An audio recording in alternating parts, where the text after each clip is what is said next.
Bukod sa pagpaparehistro sa BIR, otomatiko na rin kakaltasan ng buwis ang kita ng mga nag-o-online selling.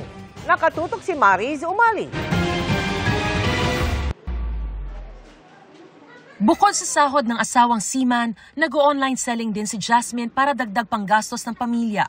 At sa 5 taong negosyo, umaabot na raw sa mahigit kalahating milyong piso ang kita niya kada taon. Pero katumbas nito ang pagod, hirap at stress. Hindi naman lahat kinukuha nila yung mga panindan na nalalive namin. May mga, minsan nasa scam din kami. Ngayon daragdag pa sa alalahanin niya ang utos ng Bureau of Internal Revenue na patawan ng tax ang kita sa online selling.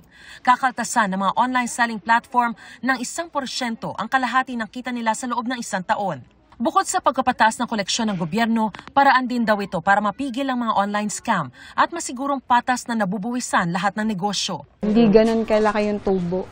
So, kaya babawasan pa nila. Kaya pwedeng panggastos na lang namin yung sa bahay. Nababayad pa namin sa tax. Meron 3 pagkakataon lamang daw na pwedeng ma-exempt sa regulasyong ito ng BIR. Una, kapag ang taunang kabuoang gross remittances sa isang online seller o merchant sa nakalipas na taxable year ay hindi lalagpas sa 500,000 pesos.